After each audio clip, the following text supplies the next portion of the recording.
Hello everyone, and welcome to this week's episode of the Aftermath series. Let us waste no time at all and dive right into this week's episode of Critical Role. Oh my god! Liam, you are the king of dropping bombs. That was absolutely insane. My anxiety level was just on a steady incline that entire episode. Just the anticipation of meeting the Bright Queen, the leader, the Empress of the Kryn Dynasty, the sworn enemy of the Empire. The party got to meet her, and just the anxiety level is just going up and up and up and up and up. And then with the reveal of Lythyr being the mage that they had fought when they first entered Xhorhas and all of that going on, still skyrocketing, going up, even a little bit of a sharper curve at that point. And then Liam, you pull one of the most epic moves I have ever witnessed.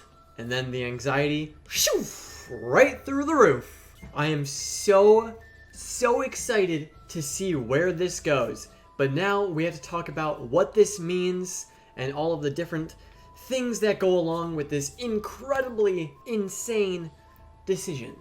But first off, why would Caleb do this? So it was clear that they were going to be arrested, but for all the party knows, they could have just been executed right there on the spot. And so Caleb, being a fan of taking calculated risks, he thought through all of the possibilities that could get them out of this situation.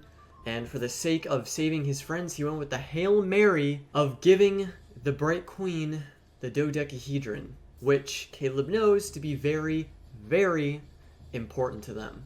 And seeing as Caleb is no friend or ally to the Empire or the Cerberus Assembly, he has no problems giving the dynasty what they want. But this now does mean the campaign is going to take a crazy turn. So I was thinking about it. So some of the decisions the party has made the campaign drift here and there, but I feel like it's stayed on a relatively straight line. You know, there's a few like bumps where they've made decisions where it goes a little bit, you know, off the beaten path. Like when they became pirates, it was sort of like boop boop boop boop pirates. And then they came back, and then it was normal again. But now it was like, all right, normal. Okay, we're gonna go to Xhorhas and try to save Yeza. Okay, that's fine. Everything seems normal. Now we're gonna meet with the Bright Queen and give them the dodecahedron. Zoom. Total change. It's going up. It might be going backwards. We don't know what direction the campaign is gonna go in now. What we do know now is that the party is the heroes of Xhorhas. Now, what does that mean exactly? Well, for Caleb, it means he might have access to dunamancy. He might be able to learn time magic. I'm sure that would be a sufficient reward for Caleb, considering they are the heroes of Xhorhas. This also does now mean that Caleb has some very powerful allies to help him get his revenge and possibly further his knowledge to fight against the Cerberus Assembly. For not, this could mean the release of Yeza. I'm sure that now that the dynasty has the beacon, they might not need Yeza anymore. Now for Bo, this means betraying the Cobalt Soul. Dyron said to lay low, and I think becoming the heroes of Xhorhas is not necessarily laying low. But does this mean that the party are now enemies of the Empire? Not necessarily, since the Empire may have already thought the Xhorhasians had already gotten back the dodecahedron, considering they don't know where it went. So it's possible they were already preparing for the Xhorhasians to be even more powerful, since they already do have the dodecahedron. And now they actually do, so it's not like anyone in the Empire really knows that the party did this. So technically, I wouldn't really call the Mighty Nine enemies of the Empire just yet. Now, I don't know how long they'll be able to keep this a secret. I mean, as long as they're in Xhorhas, they have no real worry of the Empire finding out what they did.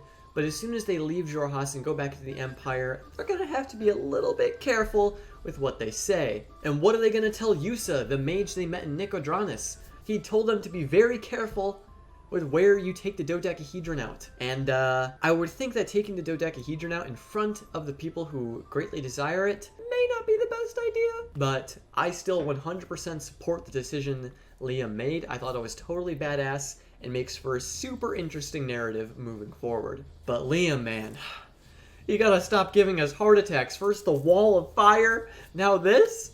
Give us a break. No, don't actually give us a break. Keep doing what you're doing, buddy. So now what does this mean for Xhorhas? Well, it means that I believe they can reproduce now, since the very minimal information we have on the thing is that it allows the Xhorhasians to make babies? I don't know. It holds the souls of Drow, and it allows the souls to move on and find a new vessel? I'm not really sure. But whatever it does, it has restored hope, according to the Bright Queen herself. But now, is the dodecahedron the Luxon itself? Now, the Luxon doesn't, to me, it doesn't really sound like the title of like an entity or like a being. The Luxon sounds like it would be the name of an object, like the dodecahedron. Now, again, that could be wrong, and the dodecahedron might just be like a container or a prison or some kind of containment for the Luxon that resides inside, and everything that the party has seen inside is the Luxon. It is just this vast entity, not formless. It's just all these threads. That could be the Luxon. Or the Luxon is an actual god or goddess and has a form or whatnot, and it's just channeling its powers through the dodecahedron. All of these could be possibilities, but let me know what you guys think of all that. But it's kind of funny thinking about this whole scenario. You know, the Mighty Nine, they're just a ragtag team of adventurers, mercenaries, taking jobs for coin on a rescue mission to save Yeza with a very important artifact in their pink haversack. All they're trying to do is, as I said before, save Yeza. And all of a sudden, they are now the heroes of an entire faction. An entire faction. The Kryn Dynasty. They are the heroes. They are going to be receiving the heroes treatment. Special treatment. They're going to be getting what they want.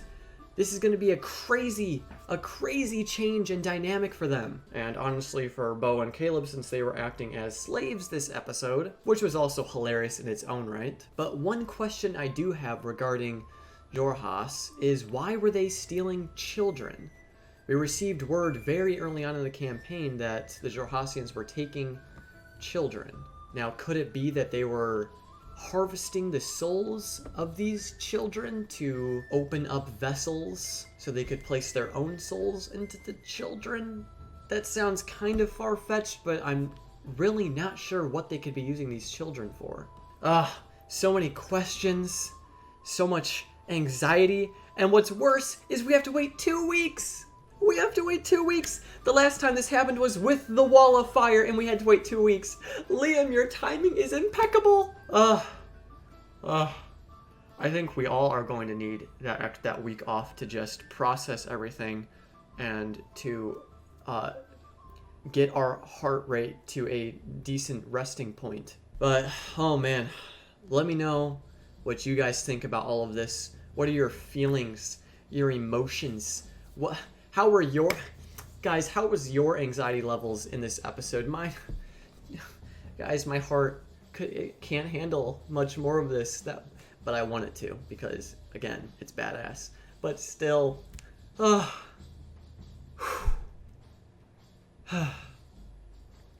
going to be a lot of interesting things on the horizon for the Mighty Nine. The world is about to change completely. And honestly, at this point, I'm under the assumption that neither the Empire or the Xhorhas is really good or evil. It's just all a matter of perspective and whose side you believe in more. So I'm not worried about the Mighty Nine taking the evil path. They're taking the path that suits them the best, the path that leads to survival. And honestly, from what we've seen, the Kryn Dynasty doesn't seem all that bad, to be honest. They seem fair, they seem collected, they don't seem like savages at all. And everything we've heard about the Empire, the things they've done, specifically the Cerberus Assembly, it's pretty messed up. Now, granted, the Xhorhasians are stealing babies, but we don't know exactly what they're doing with them, so we can't really decide if what they're doing is evil or not. But with all of that being said, we are going to wrap up please let me know all of your thoughts and feelings on this episode. I'd love to hear from you guys. Rest easy this week. We're going to need it. And I will see you all in 2 weeks. And we're going to find out what the Mighty Nine does next. I hope you all have a fantastic rest of your weekend. And I will see you all in a while.